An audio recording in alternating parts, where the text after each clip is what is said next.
In the popular imagination, the samurai were flawless warriors, noble men of honor who lived and died by an unbreakable code called Bushido. We picture them in polished armor, swords gleaming under the rising sun, ready to sacrifice their lives at the mere hint of dishonor. But the truth about Japan's warrior class is far more complicated, far more human, and far more fascinating than the myth. To understand the samurai, we have to strip away the romanticism, peel back the centuries of legend, and step into a world where war, politics, loyalty, and survival collided in ways few of us ever imagine. Let's start with the idea of the Bushido code, the so-called way of the warrior. Today, it's often described as the ancient, unshakable moral system that guided every samurai. But here's the twist. Bushido, as we know it, didn't really exist during the height of the samurai era. In fact, the term itself only became widely popular in the late 19th and early 20th century, long after the age of the samurai had ended. The Japanese writer Nitobe Inazu published a book in 1900 called Bushido, The Soul of Japan, presenting samurai ethics as a kind of Japanese chivalry, a counterpart to the knights of medieval Europe. His work influenced how the world saw Japan, and how Japan saw itself. But it was more of a nationalistic invention than a historical reality. So what did samurai really live by? The truth is, their code wasn't a single fixed rulebook. It evolved across centuries, changing with the times, the clans, and the needs of those in power. In early periods, loyalty wasn't even guaranteed.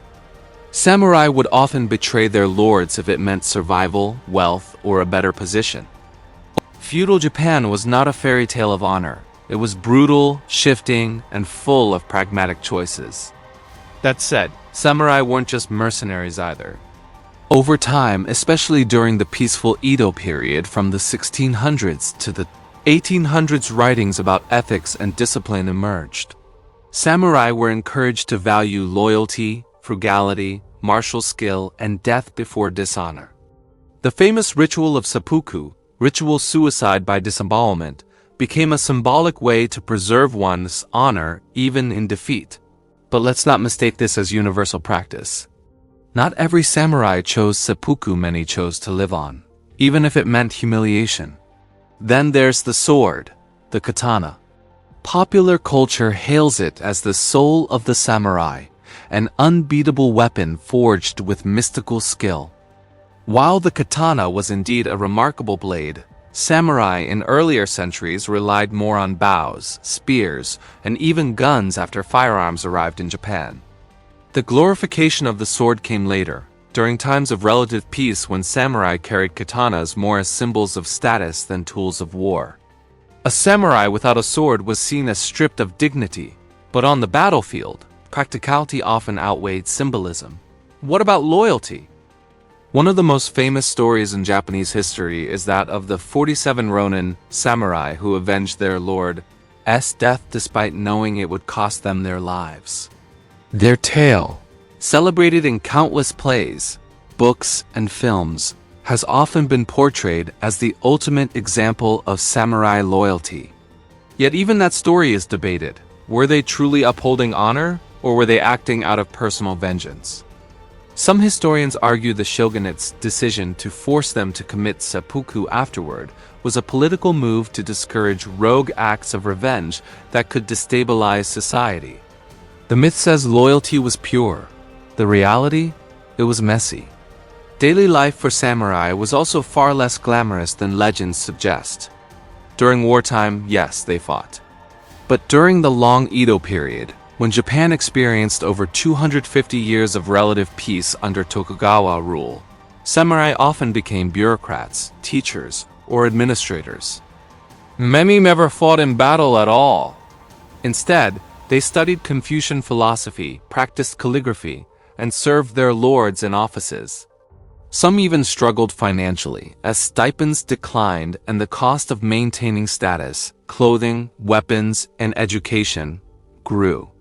The romantic image of fearless warriors masked the struggles of men trying to maintain dignity in a changing world. And here's another myth breaker. Not all samurai were men. Women from samurai families, known as onabugeisha, were trained in martial skills, often carrying the naginata, a long pole weapon. Their role wasn't usually to fight on battlefields, but to defend homes and families when men were away. Some, however, did see combat. Figures like Tomo Gozen, a legendary female warrior from the 12th century, proved that the samurai world was not exclusively male-dominated.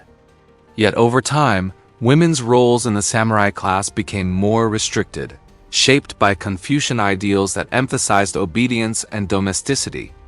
When we peel back the myths, the samurai emerged not as flawless icons of honor, but as human beings living within complex social and political systems. They were soldiers, servants, poets, rebels, and survivors. They could be noble but also ruthless. They upheld ideals but also broke them when convenient. Their legacy endures not because they were perfect, but because their story is so rich in contradictions. So why does the myth persist? Part of it is cultural memory. The samurai became a symbol of Japan's identity during modernization. As Japan opened to the West in the late 19th century, the government promoted the samurai ethos to create a sense of national pride and unity.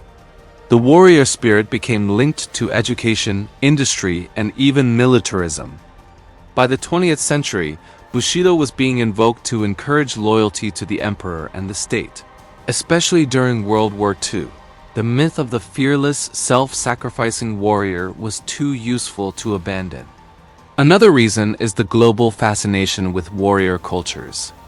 Just as medieval knights are romanticized in the West, the samurai have been elevated in popular culture through films, anime, video games, and literature. Think of The Last Samurai, Kurosawa's Seven Samurai, or even modern anime like Rurouni Kenshin. The image of a lone swordsman, guided by honor, resonates deeply. It appeals to our longing for simplicity in a complicated world, a clear code, a noble ideal, a life lived with purpose. But perhaps the most important truth is this: the samurai myth tells us less about who they were, and more about what we want them to be. We project onto them our ideals of bravery, discipline, and honor, even if the historical reality was often far less pure. And maybe that's okay, because myths aren't always lies. Sometimes they're aspirations, stories we tell ourselves about what we hope to embody. Make sure you hit subscribe, drop a comment with which myth you want debunked next.